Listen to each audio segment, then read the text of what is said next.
Masuk Sico itu sebetulnya adalah ritual kebersamaan.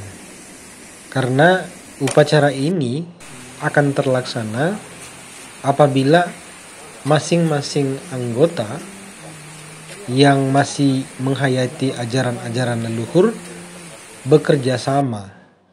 Jadi dimulai dari pengumpulan bahan-bahan makanan, kemudian selanjutnya pada tahap mengolah makanan itu yang kemudian akan dinikmati secara bersama-sama di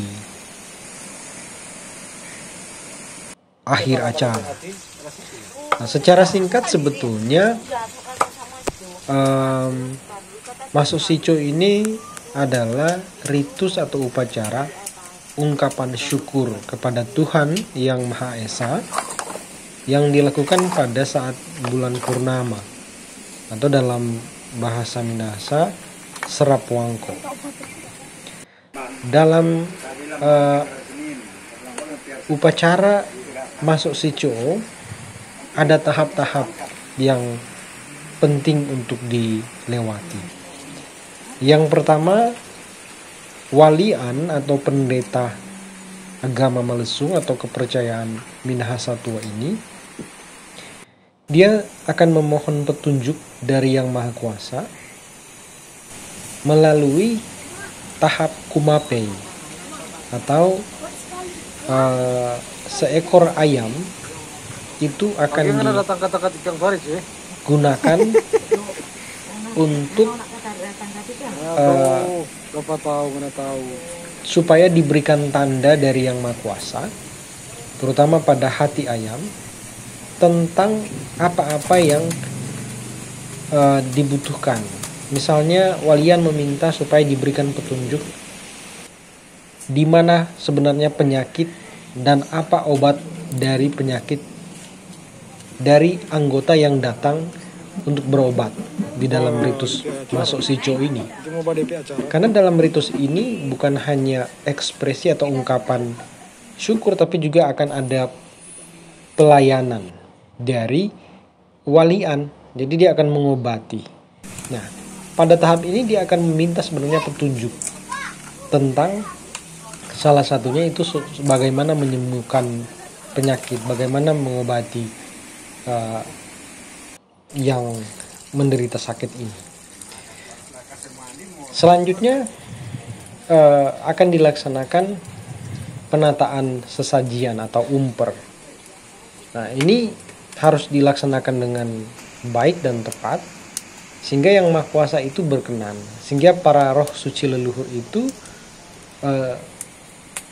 berkenan dengan apa yang kita lakukan.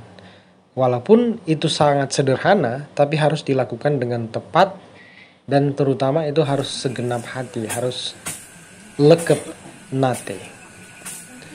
Nah, kemudian setelah umper ditata, kemudian didoakan, diserahkan kepada Yang Kuasa dan para roh suci leluhur, akan diikuti dengan rumengkom atau makan bersama. Nah, di sini ada peran yang harus dilakukan oleh beberapa orang yang ditunjuk oleh walian sebagai pendeta. Nah, 2 orang di samping walian akan bertugas melayani. Jadi sebelum mereka mengambil makanan di atas meja, 2 orang ini akan pergi ke anggota satu persatu dan memberikan makanan untuk disuapi. Ini sebagai tanda hormat dan sebagai tanda kekeluargaan dan juga sebagai upaya menunjukkan bahwa umat Malesung itu harus saling memberi, saling melayani. Kemudian makan bersama.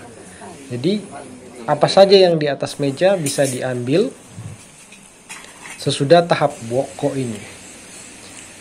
Nah, sesudah itu atau sementara makan, walian akan mendapat kunjungan atau tubuhnya akan dipakai oleh roh-roh suci leluhur. Melalui walian, para roh suci leluhur akan menyampaikan nasihat sisinau, petunjuk mengobati, dan lain sebagainya. Opo kasuruani, opo manimbu nimbu, opo rengarengani, tembon